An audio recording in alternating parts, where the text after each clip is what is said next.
Greetings again, friends. Welcome back to the www.platavenger.com. And so sorry I've been such a slacker and haven't done a podcast for weeks / months / maybe it's been years. But so many of you have been hitting me up saying, hey, Boyer dude, can you do something on the U.S. election? All this crazy stuff with Hillary and Trump, and it's out of control. Can you talk about politics? And the answer is no. I'm not. Haven't you had enough of that circus?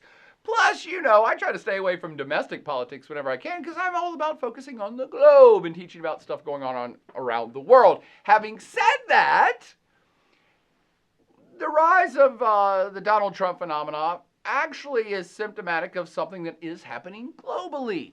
And thus, we can talk about it here in a podcast, and that is that this thing called populism has been on the rise, as evidenced by Donald Trump, but also it's happening in lots of other parts of the planet, and that makes it fascinating and a global affair that I think we can tease a much bigger and better lesson out of. So let's do a podcast on the planetary proliferation of populism. Okay, first we got to start at the start. What is that exactly? I gotta be honest, I don't know. The idea of populism, is it an ideology? Is it a creed? Is it a style of campaigning? Is it a political strategy to get elected? Is it a marketing ploy? Or, like most things, is it some combination of all the above? Probably. But when I think of populism, I always kind of break down the word. And so, okay, what's in the word? Populism. Okay, what else is pop? Like pop culture. Pop music, just to be popular. Something popular is something that the majority or the masses like and support. I think that starts to get at the heart of what a populist candidate or a populist ideology would be. It's something about the masses of the people. The populist candidates would suggest, or perhaps they do, represent and talk about what the majority of the people want. And in doing so, they would say that they are the voice of the people. Now again, what people? The rich people? No. The super poor people? No. The fringe groups? No. The popular masses. That is, that they are the voice of the everyday people. The ordinary citizen, the average working Joe, the common clave, the masses. And thus, a lot of populist candidates / leaders focus on plain speak. They speak like the average people. They put terms and problems and even their speeches in very understandable terms and actually kind of oversimplify problems and oversimplify solutions so that the common people and everybody can understand them, and thus they become more popular because people are like, oh, I understand what that politician's saying. They're going to fix things. It's great. Some of them plain speak a little bit too much for some of us, quite frankly, and in this case, I'm not making fun specifically just of Donald Trump, who has been fairly abrasive and said some pretty racy things out loud, which are not typical of politicians / presidents or leaders. But I ain't even talking about him. Go check out the current leader of the Philippines, and he's the president of the Philippines, Rodrigo Duterte. He has said outlandish things and cussed openly and called other world leaders names. Specifically, he called Barack Obama, that is U.S. President Barack Obama, a son of a whore. That's in a quote. I'm not saying that. The president of a country said that about another president. That is, again, that's almost gutter talk, but it's plain speak, all right? That's part of the populist agenda, is being down to earth. That's some good word right there. Now, that's maybe how they behave and maybe how populists see themselves in terms of who they're representing. But what other features do populists share in the populism ideology? Well, no matter where you see the definition, and by the way, political scientists can't even agree on a single definition of this term, but almost all definitions you'd read about anywhere include some elements of this. That populism is definitely an anti-elitist ideology, okay? Anti-elite, anti-establishment. And that is that populist leaders are suspicious of mainstream politics in general and established institutions in general. and especially the bigger the institution and more global the institution, they're very suspicious of those. In terms of, oh, I don't know, let's stick with the United States, the Republican Party. That's mainstream politics. They're not to be trusted. Or the Democratic Party. They don't represent you anymore. They're not to be trusted. The U.S. government. They're all crooked. They're not speaking for you, the common people. They're not doing a good job for you. Or even the European Union is coming under some contestation across Europe with populist people who say they're not even represented. They're not representing the common people in Italy / France / Sweden / fill in the blank of whatever populist party you're talking about in Europe. So these are folks that say, hey, the stuff that's already out there ain't working well, and it certainly ain't working for you, the masses of people. But I will, or / I am. Okay, now that's getting back to it. So is it any candidate / politician or president or prime minister who just bashes elites? Oh, by the way, all these folks would be kind of anti-elitist.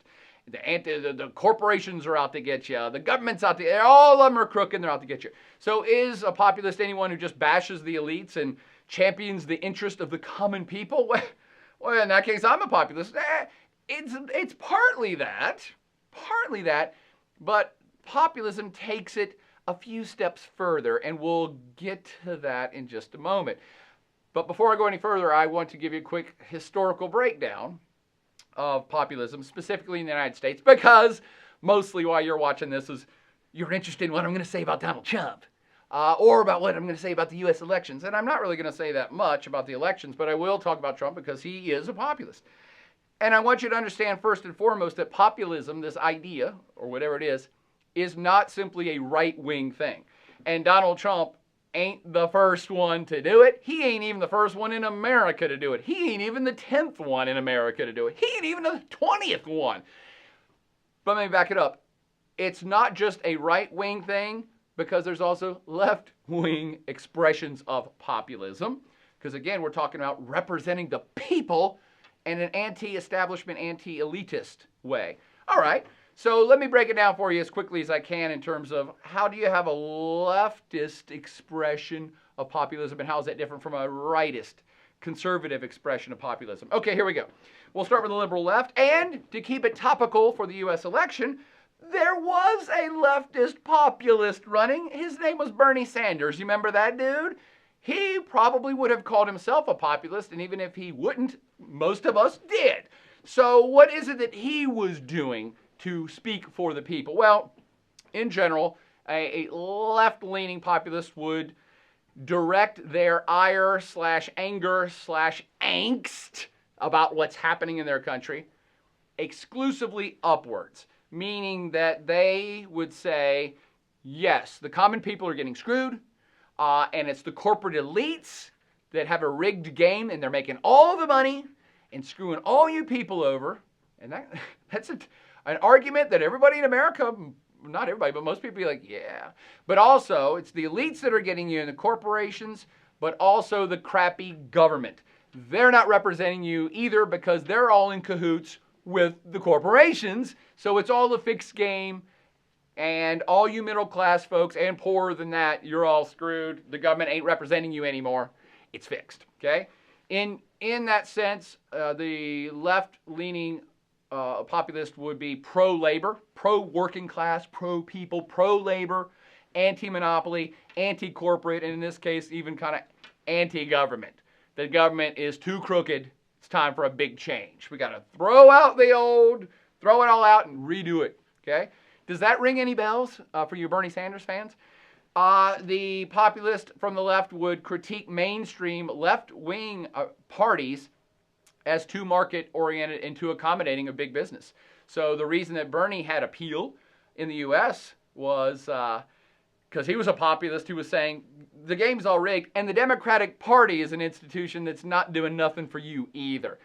They are not speaking for the common working people anymore. Because look at Hillary Clinton. She is pro-corporation, pro-global trade, pro all of this stuff. Even the Barack Obama administration. They've been pushing international trade agreements as hard as they can. Now, again, I'm speaking as a left-wing populist. This isn't me personally who's anti-global trade. But left-wing populism is. Because again, they're saying it's all this fix that's in that's leaving us behind. Okay? And even the political establishment that's supposed to be liberal left, the Democratic Party, they're too accommodating to big business. On top of that, the liberal populists would embrace a concept of the people that they're representing, the people, based on class. That's an important distinction. Jot that down in your head. So, and again, this is historically throughout all U.S. history, and it's happened in other countries throughout human history.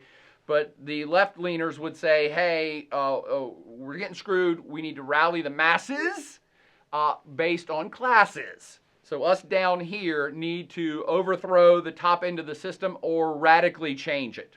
Okay? And in doing so, they're advancing a version of what we'd call civic nationalism. That is, yeah, we're all Americans. The people at the top, the people at the bottom, all the people in between. We're all part of this game, and we all agree that we believe in fundamental equality. You know, all of us have the right to life, liberty, pursuit of happiness, and we need to push for a democratic government that derives its legitimacy from the people, not from the corporations and not from the super rich politicians who are all crooked. Okay, so in that sense, again, it's populism from the left is all about the working class and trying to fix the system by chucking out, say, world global trade organizations and or the crooked government and or the corporations which have too much power. All right? In American history, it's been this type of populism that has led to the rise of powerful trade unions and even political parties that have said, yes, we are running a political party on a platform of fix the government to help the working class, pro-labor. And in some cases, they even supported anti-immigration efforts because they're pro-labor. They're trying to help get better jobs in America for Americans. So we're going to support that and maybe not have other people come in who are going to take our jobs. I'm talking about the left now, okay? So when you've had big pro-labor movements in the past in America, that is liberal, leftist populism. Okay, let's move to the right. And this is why it's getting a lot of attention in today's political spectrum because of the Donald Trump. So the right-wing populist, and I'm going to just kind of go down the litany here, as opposed to the left wing, the right-wing populism directs just some of their anger and ire and angst about what's wrong with society upward. Just some of it. So they would also say, yep, the elites, the 1% is all crooked, the corporations are crooked, and the crappy government is crooked because they're all in cahoots. And Donald Trump has pretty much said that. And said, and all you people down below, you're getting screwed, and none of those folks up there are going to help you. But only some of that angst is pushed upward. Some of the other angst is going to go in another direction. Hold on to that thought for just 30 more seconds. Right-wing populists would critique mainstream right-wing political parties as too politically correct and way too inclusive as well. And that's another hallmark you've seen in this campaign season from the Trump election stuff. And that is political correctness. You Republican parties, you're now, all you people in the Republican Party, you're too politically correct. You're too sensitive. You're too inclusive in this multicultural stew that is America. And you're not fighting for the real people, the real Americans. Ah, ha, ha. Now we get to some real differences. I just said you're not fighting for the real Americans here. Okay, who would the right-wing populist, as again, someone like Donald Trump, think is the real people? Well, their version of the people of the country, is a lot narrower than the left-wing version. Again, the left wing was everybody's equal in here, civic nationalism. And the people are based on class. The right wing would say, yeah, it's based kind of on class, but it's actually that we, the people, are this ethnic/religious group that's the original real citizens of this place. Again, without saying it out loud, are you starting to get some sense? Are you feeling the vibe I'm talking about here? Not trying to offend any Trump supporters. I really don't care if I do, because it is what it is. I'm talking about populism. Populism everywhere. But you can see it happening here with this particular campaign. So the people is more narrowly defined, and here's why. The people that the populist is representing. Here's why it's more narrowly defined. Because I said a minute ago that right-wing populism directs some of its anger upwards to the elites. It also directs part of their anger to the other people that ain't them, that ain't the real Americans or the real Russians or the real Australians, whatever, okay? And who is not the real Americans or the real Russians or the real Brazilians? The other folks. Yeah, you guessed it. The foreigners, the immigrants, those people who aren't in whatever that exclusive group that the populist has defined as the people, the real people that they speak of, okay? And now in that sense, we can compare to civic nationalism on the left with a more racial nationalism. Both the left and the right populist would say, rah, rah, our country's awesome, our country first. Both would. And we're going to fight for the people of our country to get our country back. But on the right, the populist would say, and it's partly racial, okay? Did I say racist? No. You can infer that if you like, but it's racial nationalism. That is, that rah, rah, our country's great for us real people, the original group that's us, Americans. And that makes it a group of people that are held together by a common bloodline or skin color or inherited fitness for self-government or whatever it is they think they are, that you all ain't, who ain't in this group. Now, again, I'm not saying Donald Trump's a racist. I'm not saying anybody that supports Donald Trump's a racist. Obviously, some of them are, okay? But the manifestations of right-wing populism just in America in the last couple hundred years have definitely had an identifiable racial component to it. And there's just no getting around it. And what I mean by that is you had populist candidates and political parties in America in the past that helped pass things like the 1882 Chinese Exclusion Act. Go Google that. 1882 Chinese Exclusion Act, which was a law that got passed by a Congress that was pressured by populist parties to pass it. And what was it about? It said, hey, we're trying to protect Americans. We're trying to protect American jobs, and all these Chinese people are coming over here and taking our jobs. See, you thought that was a modern thing. No. There ain't nothing new under the sun. And so in today's world, it's the Mexicans taking our jobs. It was the Chinese taking our jobs 140 years ago. So they actually passed a law basically excluding Chinese immigration. You also had this sentiment of we, us, or the people want to take our country back when you had the rise of the KKK.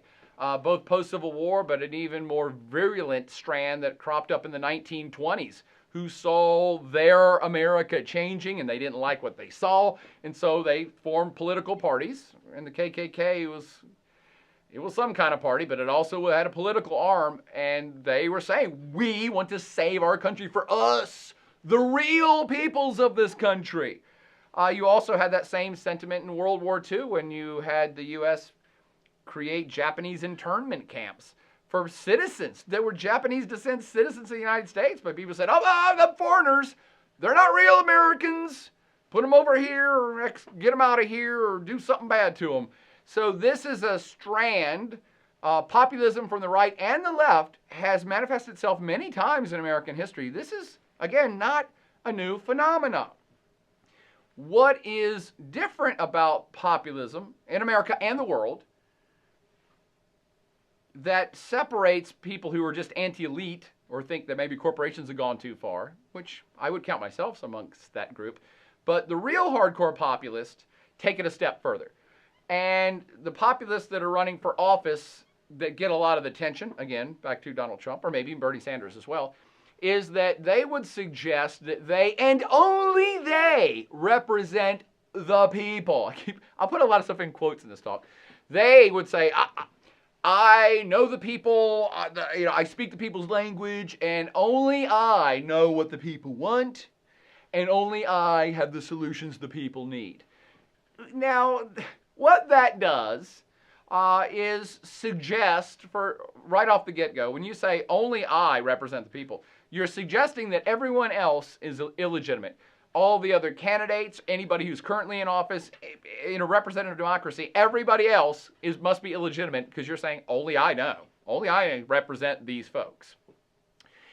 Which then, of course, suggests anyone who disagrees with the populist aren't real.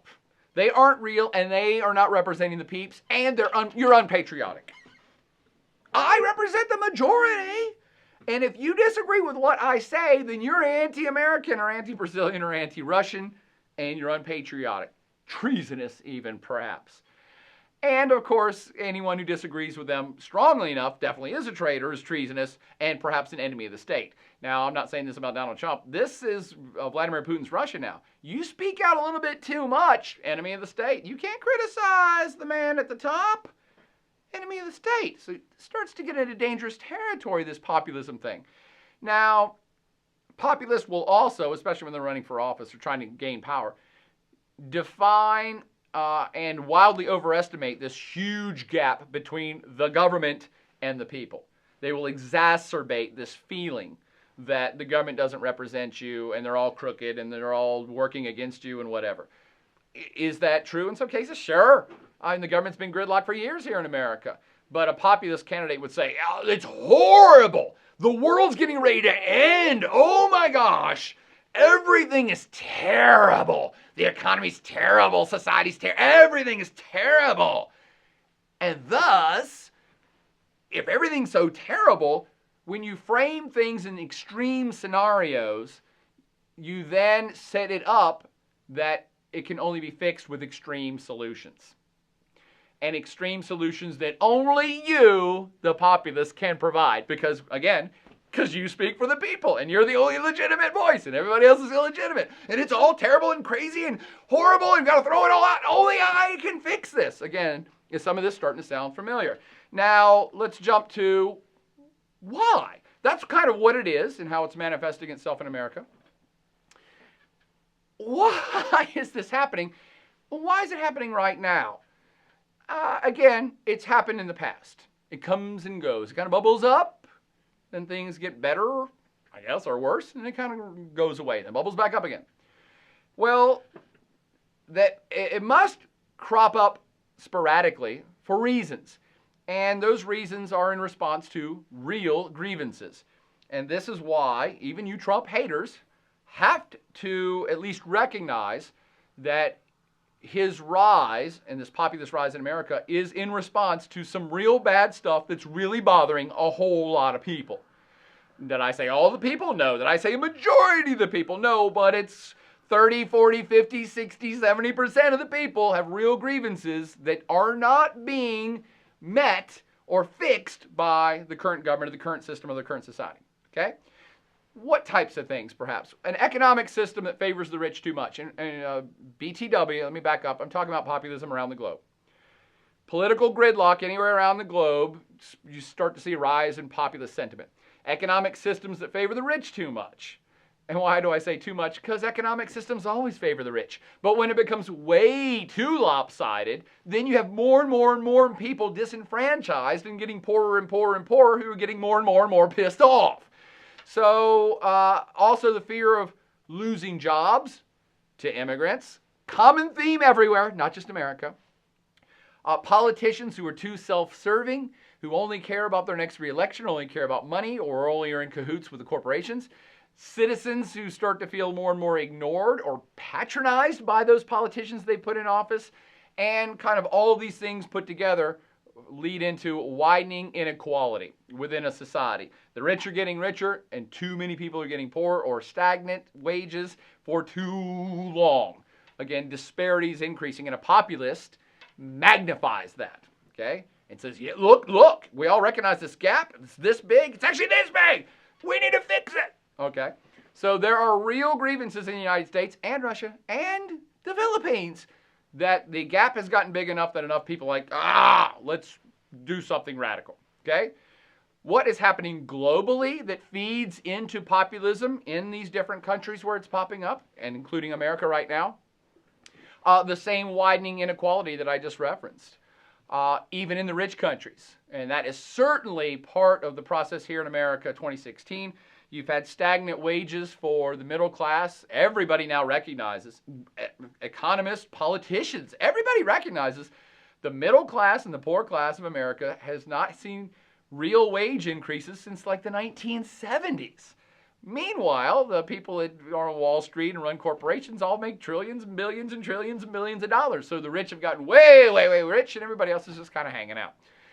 And that's in America, the richest country. For sure, that has been happening in other parts of the world as well. For sure, okay? Even the rich countries. On top of that, there's a mass movement of people. Immigration and refugees now, because of multiple wars happening in places that are pushing people out. Immigration is now a global concept, and it's a global reality, and that's new. Yes, did people migrate 1,000 years ago or 100 years ago? Sure, that's how this country got populated. However, it's faster than ever before, and it's happening in more places than ever before, quicker than ever before. And it's becoming really hard for people to adjust to all these people moving around all over the place, thinking particularly of Europe here. International trade and international trade pacts have been on the increase big time in the last 50 years. And again, are these bad? Are these good? Most economists say they're good for the economy as a whole. But individuals say, yeah, but I lost my job because all the jobs went to Mexico or all the jobs went to China. So I don't like international trade. And again, the left and the right sides of populism would say, yeah, free trade, not so great. Global entities, World Trade Organization, not great for the people in our country. For the people. The people of our country. And international trade's been on the rise. Globalization itself has been on the rise. International institutions and laws that seem to trump national sovereignty have been on the rise. So people are increasingly feeling like they're powerless within their own country. If you go over to the EU, people say, what's this EU thing? We didn't vote for that, and now there's laws being put on us from another institution. People feel increasingly powerless. And then you have, again, because of immigration, you have multiculturalism. You have people from different cultures coming into your culture, which some of us say is a really good thing, but other people feel threatened by that because they're losing their culture. So they're losing their culture. If you have 1 million Syrian refugees come into Italy, then Italian culture is getting diluted, maybe? And then you don't have a say in what's happening because all the politicians in your state are crooked. And now you're also in this EU institution and you don't know what they're doing. So people are getting more despondent. They're losing a sense of control nationally within their country, but actually personally. More and more folks, again, this is all what I'm explaining is why this thing called populism starts to bubble up. And you have all of these factors being compounded right now in lots of different parts of the planet that people feel like they've lost it. They've lost control. They think they're losing their country. And if you think Donald Trump's the first person that came up with "Make America Great Again," get back in line. Politicians from around the globe for the last 1,000 years have used that same phrase, "make blank great again." So that's a very populist thing to say, and it's been used in lots of different places over time. So all of these things are happening in tandem right now that make people angry and full of angst and uncertain and a little fearful, and thus a populist leader comes in and says, hey, I'm going to speak for you and we'll get all this fixed because I have the answers. Okay, who is it we're talking about then? If I'm not just making fun of Donald Trump, which I'm not, I'll do that later on my own personal time if you like, but who is it that this populism thing is appealing to right now? Where are these guys at? Well, it's more than you think. There is a rising tide of them all across Europe, a rising movement in America, but again, I've now stressed, not for the first time, not for the second time, not even for the 20th time. And there are significant populist strongmen that are actually popping up in other bizarre places too, but mostly in the West, okay? And while you're all focused so much on the American election, the rest of the world is still a-spinning and there's other stuff happening, and there's actually way more populist activity happening in Europe than it's happening in America. A rising tide, I said, in Europe, from Sweden to Hungary to Greece. Mostly populist parties are what we call opposition groups, opposition parties. So they're political parties that aren't necessarily in power yet, but they're all growing. So maybe they have 10% of the vote in a national election. Maybe they hold 15% of seats in parliament. Or maybe they're not even that, but they're getting a lot of funding and a lot of donors, and they're starting to put the word out on the street that this is a new political party, and here's what we stand for the people and common stuff and anti-elite and anti-corporate. It's a growing movement. Just a few by name. In Austria, it's called the Freedom Party. And you always have to be a little leery of populist, anti-immigrant, anti-elitist, anti-world stuff rising in Austria. Wink, wink, nudge, nudge. Figure out that reference. But the Freedom Party is currently in contestation for the presidency, the leadership of Austria. They're in a runoff right now. They kind of won, but it was called a bad election, so they're redoing it. So it could be that a openly populist, anti-immigrant party in Austria ends up controlling the presidency here in the next few weeks. There's also one in Germany, a place, of course, that nobody wants to see the rise of populism for fear that it would lead into dictatorship or fascism. Germany, ever since World War II, has been very tense about the rise of populism, aka because of that Hitler guy. But even they now have a political party gaining power that's called the Alternative for Germany. And they're also banking on an anti-immigrant platform and make Germany great again. You can't make it up. Just go look it up. France is another place that's interesting because they are so French and so liberal and kind of the champion of human rights and liberal democracy on planet Earth. They have seen a significant rise of far-right populist party, one called the National Front, that didn't even exist 20 years ago. But then 10 years ago, it was a fringe right-wing group that people made fun of. Some wacky guy was in charge of it saying they're going to ban immigration to France and make France great again and get French jobs back. And lo and behold, and they got 1% of the vote. And lo and behold, this year they got 15% of the vote. Wait, what? The leader of the party right now is one Marine Le Pen, and actually her father, the original Le Pen, is the one who started this National Front Party. She has since taken it over because she didn't think her dad was crazy enough. So they are for outright banning immigration and perhaps exporting Muslims and vetting everybody who they think might be a terrorist. So this is a political party that is starting to affect French politics in a real way this election. So they're not going to win the presidency. They only have 15 or maybe 20% of supporters. But they're a populist party that's made such a ruckus that whoever they throw their support behind will likely win the French presidency. And thus, they're a power player. And it's a populist party.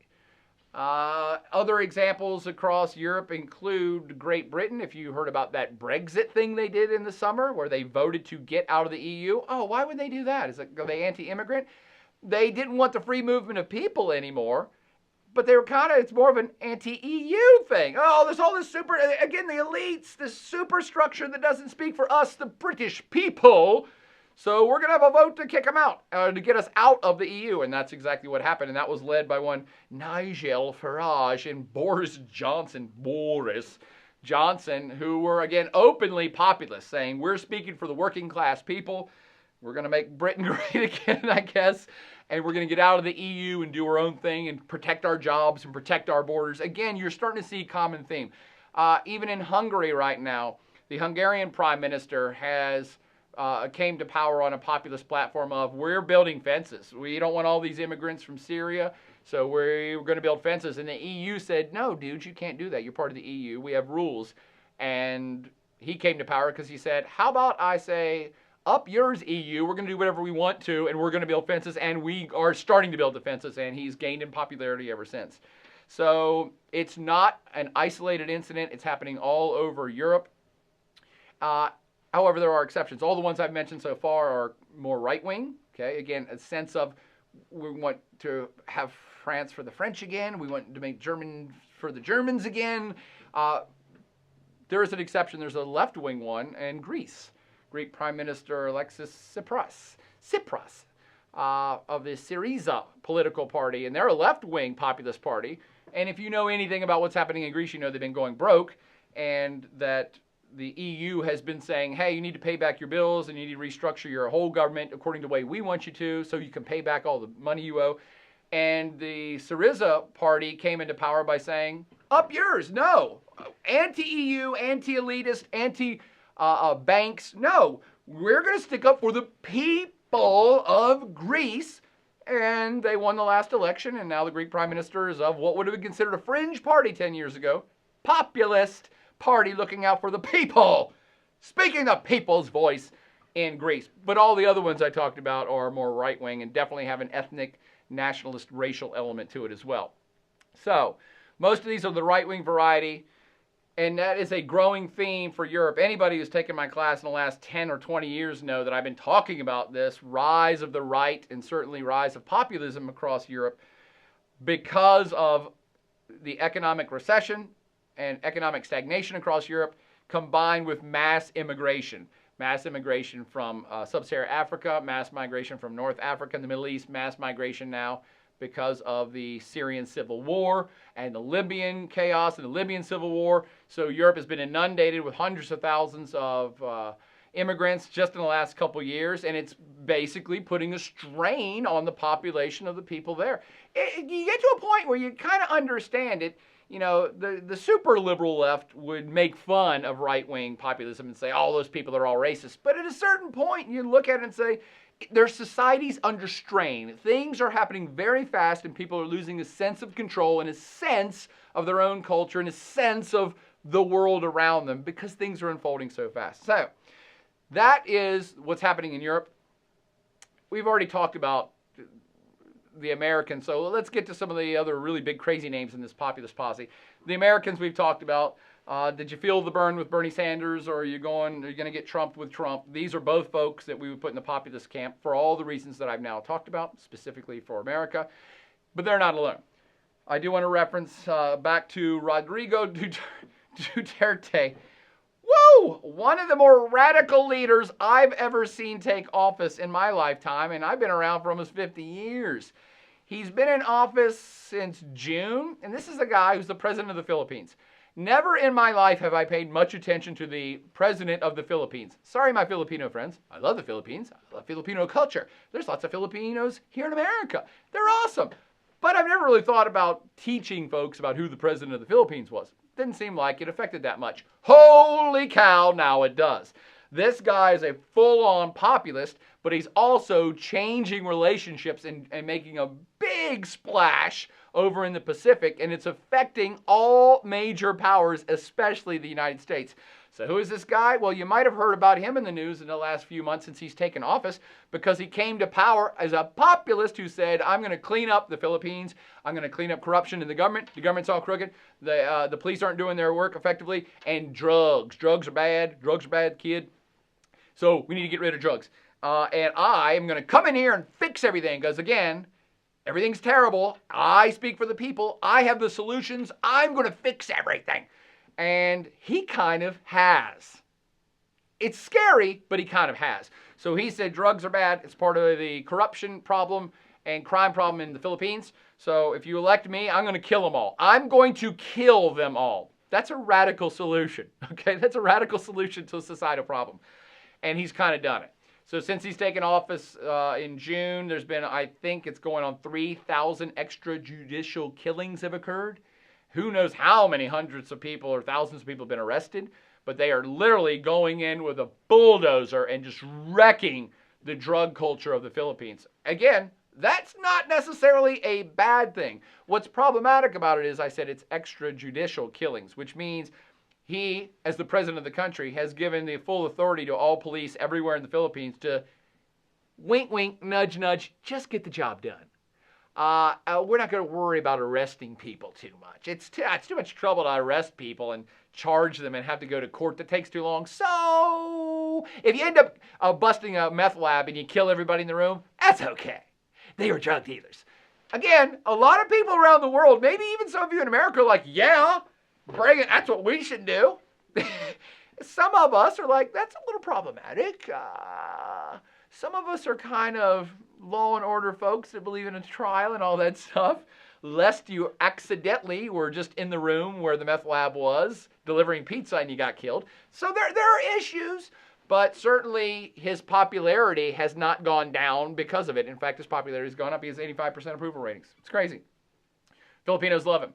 What the other things that have made international news is that, again, he's the one who's fairly salty in his language. And he, again, is pro-nationalist. I'm going to fix the Philippines, me, single-handedly. And in doing so, he's so pro-nationalist, he pretty much has said, we don't give a crap about anybody else. The Philippines has had a long-standing relationship with the United States. The United States used to be a colonial power over the Philippines. Some of you didn't know that. Go look it up. But the president of the Philippines said just this week, no, we don't care about the U.S. anymore. We're dissolving our 100-year relationship with them. We don't care. We're going to focus on China. China, we love you. We'll do anything you want. Again, the reason I'm bringing this up is this is kind of a big deal. He made headlines for calling President Obama a son of a whore. But what he was doing is basically saying, oh, I'm not backing down to anybody, even the U.S. president. And I'm for the Philippines, and I'm going to fix the Philippines, and I don't care about the rest of you folks. Again, that's populist talk to the core, and people are like, yes, because he's getting stuff done, and he's for our country, and he's bringing jobs and economy and killing drug dealers. Golf clap or full-on clap if you like. Here's what's problematic, though. He, by himself, decided to sever a 100-year relationship with the United States. And by the way, the U.S. and Philippines have military strategic ties, like strong ones. And this one guy, a populist, said, well, I'm popular, and the people love me, and they elected me to kill drug dealers, so I'm going to do that. But I'm also going to do whatever I want now. See, now you see where it starts to get a little tricky. I'm just going to do whatever I want, so I don't like the U.S. anymore, bye. He didn't ask the people that. He didn't even ask the Filipino Congress. He just did it. That's where populism starts to get perhaps a little tricky. And that brings me to my last two populists I want to bring up in this lecture, and that is one, Vladimir Putin. And it's amazing that Vladimir Putin hasn't come up in this lecture already, like behind my head, stabbing me with an icy stare of death from his eyeballs. Vladimir Putin of Russia and his newest, bestest buddy, one President Recep Tayyip Erdogan of Turkey. These are both characters I'll bet you know already, especially if you're in my class or ever took my class. And these are both leaders, Vladimir Putin of Russia, Erdogan of Turkey, who really command and control their entire country. And they are not anti-elitist because they're in the elite. They're not anti-elitist per se, but they certainly are pro-my country first and anti all these other global institutes and structures that our countries are a part of, but we're going to start caring a lot less about them. And both of these dudes have, in their tenure, changed the constitutions of their country to allow themselves to be in power, both of them in power for over a decade now. Both of them will be in power for over a decade more. Both have used their power to bring more power to their own office, to bring more power to themselves, to bring more power to their political parties, to muzzle the press, to suppress opposition parties. All of these things in tandem are actually populist measures, and they are popular politicians. But the thing about them is they didn't start as populist. So neither one of these guys came into office running for election saying, hey, everything sucks. Let's get the immigrants out. Let's make our country more pure. They didn't do that at all. They didn't start as populist, but they have definitely evolved to use populist ideology and populist appeal to strengthen their positions big time. Strengthen their positions so much that I actually think that Turkey and Russia, for the first time ever in World Regions class, I have moved both Turkey and Russia into the one-party state category. It's a type of government. So 10 years ago, I would have said, yeah, they're democracies. They're newly established or long-established democracies. Not anymore. And that's because both of these dudes were so popular, that they've used that power to become populist. And in doing so, there is only one political party to vote for in these countries. Now, Turkey's a little more diversified than Russia, but in Russia, there's only one political party. I think it's called One Russia. It's Putin's political party, and when they have a vote, 90% of the people vote for it. People in Russia might say, well, you're wrong, Plaid Avenger, dork. We have elections. Sure, but when 90% of the people are in this one political party, and 90% of the people who vote all vote for the political party they're in, is that really an election? I mean, do you really got to have it? Do you really have to hold it? Especially when the government, under these two popular, powerful leaders, crushes dissent and crushes the opportunity for other political parties to actually have a voice. That's what's different about it. And again, I'm calling these guys populists now because they use the same populist rhetoric in terms of the world is out to get us, the global elites are out to get us, these global institutions are out to get us, and they're all bad, and I can save you. Only me. I have the solutions. Vote for me. Keep voting for me, because we're going to be strong and awesome, and our country's going to be great again. Make Russia great again. I swear. I just want to have a bumper sticker for every country in the world that just says, make Nigeria great again. Make Palau great again. It's part of the rhetoric, it's part of the common speak, and it keeps them in power because they're really wildly popular. However, it is really easy to slip into dictatorship, another problem altogether. But let me back it up. Mostly, big picture global trend of what's going on with this populist stuff. It is mostly happening in the West. On again, off again, I would include Russia and Turkey as part of kind of Western civ. But even if you don't count them, almost all of this populist activity is happening in Europe and the United States, excluding our friend in the Philippines. It's not really happening as much in Asia. You don't see this happening in Japan, South Korea, China, India. You don't have this kind of angst and anger and dissent that's bubbling up and causing populist movements in Africa. Populism actually is in retreat in Latin America. There were a whole lot of leftist populists who took over in places like Venezuela. Remember our good friend Hugo Chavez of Venezuela? He was definitely populist. He said, I'm anti-everything, anti-government, anti-elite, anti-corporations. We're going to nationalize everything. We hate the United States. We hate all these institutions. He was a populist to the core. But the leftist movement in Latin America has kind of run out of steam as a lot of these economies have kind of gotten run in the ground under leftist populist leadership. So it's in retreat or doesn't exist in a lot of parts of the planet. Why does it happen? Why is it happening so much right now in Europe and the United States then? Well, perhaps we should look at some parts of the West where it's not happening as much.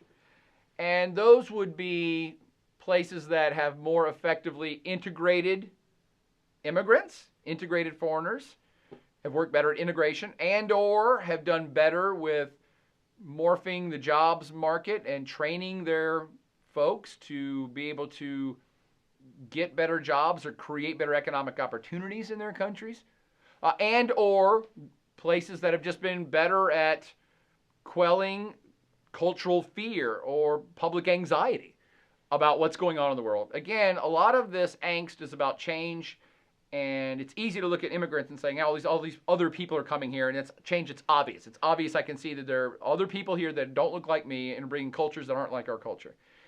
But you also have to factor in that the world is changing, and jobs are changing. And because of global trade, the auto industry's gone out of the United States. So that's a change, and people are upset about all this change. So the countries in the West that you don't have populism happening in right now are the ones that have dealt with all those issues the best. And I'll just pick on a couple. You don't hear about any of this rhetoric in Canada. Our chilly friends up to the north. There's no populist uprising there. Nor in Australia or New Zealand. Nor in Japan. Why would that be? Well, in Canada and Australia's situation, they're smaller populations. And their economies are actually kind of doing okay. And there's not as much political extremism because the government has just done a decent job of, again, integration of foreigners. Immigration issues are played down more. They've done a better job, and it's easier for them because they're smaller populations. Let's point that out. But they've done a better job of investment into education and job growth in their countries and integration of foreigners and all the rest. They've done a better job. So you just don't have this populist uprising in Australia or Canada right now.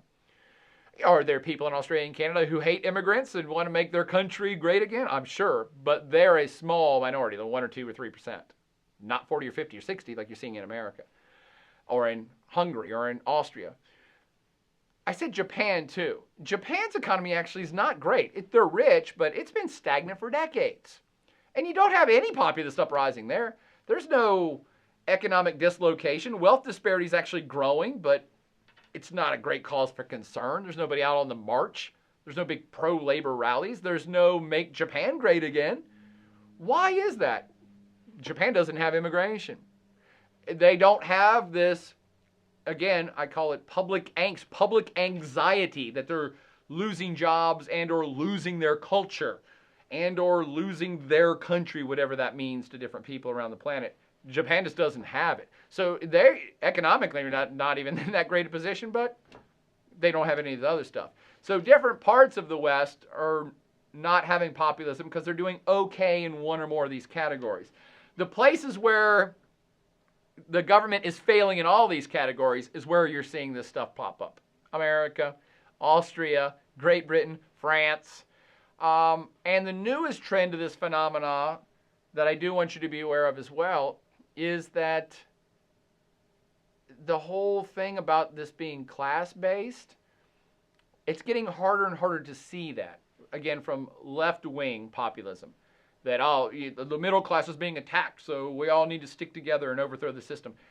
It's one of the reasons why Bernie Sanders probably didn't get the nomination is that one doesn't play as well as it used to. It used to be the thing. And even the right-wing populist would say, yes, us groups down here, the lower classes or the middle classes being attacked by the elites. But it's not really working for the right or the left in terms of populism being the thing to embrace because of that. And what maybe I'm not explaining this very well. Let me kind of back it up to political parties. It used to be that people voted on political parties based almost exclusively on class and economic status. So 50 years ago, 100 years ago, the rich people typically were pro-business and therefore Republican, okay? The rich people we want lower taxes, lower regulations, pro-business. That's Republican.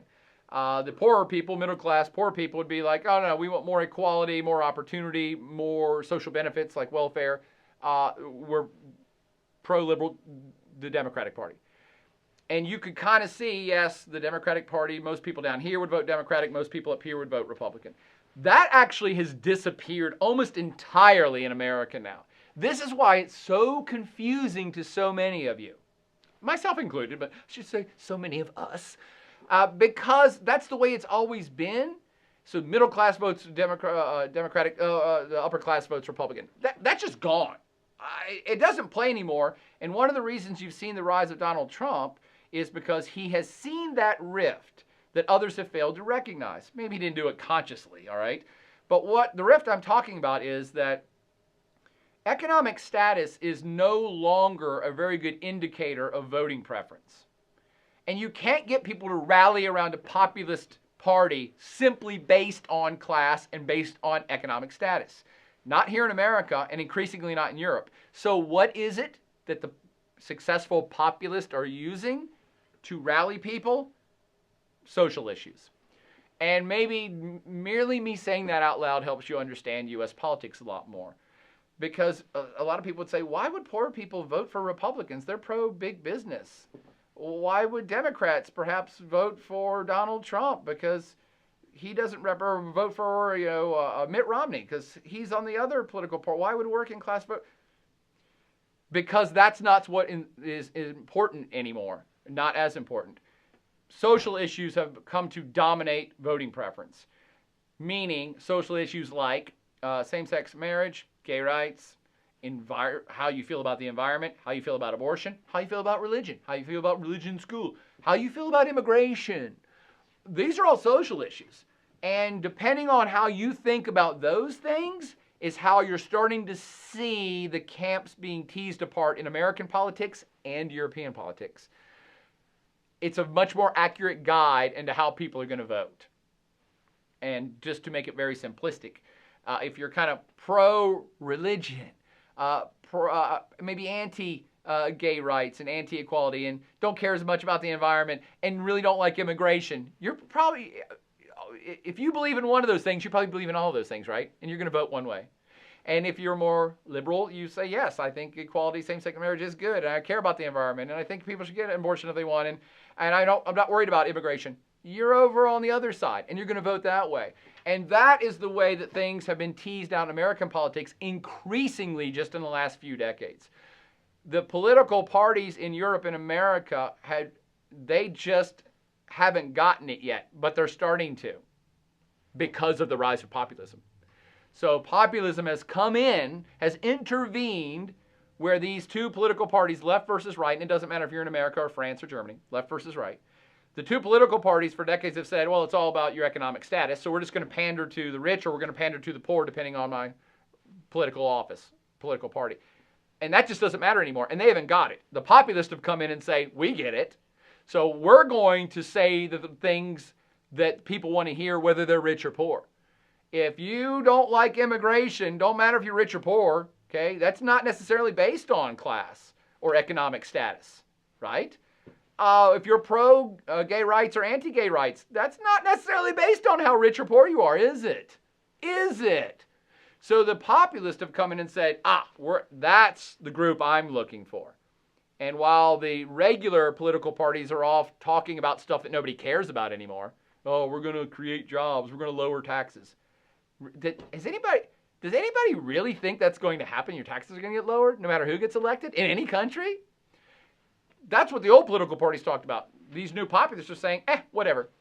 Here's what people really care about, and I'm going to talk about that. I'm going to play on their fears or their hopes even of what they want their country to be great at again, and that's how I'll get elected, and that's exactly what you're seeing happening here in the United States. So, populism is on the rise, mostly in the West, mostly for a whole bunch of reasons I've talked about. Probably a bunch more as well. And populism can be a little dangerous, or a lot dangerous. But it also may be necessary for a healthy democracy. How can something be dangerous and necessary? Well, let's start with the danger first. Danger is always exciting.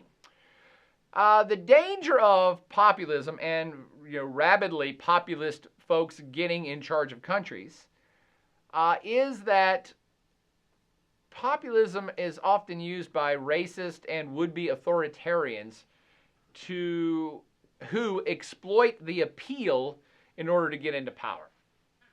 Not making fun of the Trump campaign, but it's very easy to use racism or xenophobia, fear of foreigners, they're taking your job. It's very easy to whip people up into a frenzy about things of that nature in order to secure power for yourself. Okay? And for some of these folks, it could just be a tool that they personally don't even care, but it's a tool they can use to gain popularity. And once in power, their sense of self-righteousness entitles them to increase their power. So if you really believe as a populist that you speak for the majority of people, and then you get into office, then of course logic would dictate, well, I should get as much power as I can to do the people's work. The people put me here, and I'm the only legitimate voice of the people, and I'm the only one that has the solutions, so I might have to dissolve this branch of government or do this or subordinate these laws so that I can do my job. Again, look to the president of the Philippines who's doing that right now. And he's saying, hey, look, the people put me here, so we're going to ignore some laws for now. Don't worry, we'll bring those things back later. That's what's tricky. Checks and balances go out the window when a really strong, powerful, populist leader gets into power. Liberal democracy goes right out in favor of strong, decisive leaders who would just fix everything fast, or at least appear to take action, oftentimes unilaterally. That means by themselves. I keep picking, you think I was going to pick on Trump. And this is why I keep picking on the guy, Duterte in the Philippines. Because he has now gotten into power, wildly popular, and now he's making decisions by himself that maybe the people didn't put him in power to do.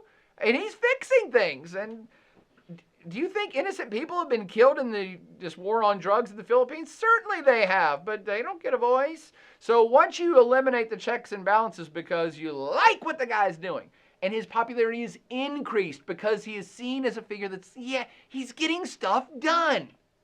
That's what everybody in America wants too. That's what people in Great Britain want. That's what people in Zimbabwe want.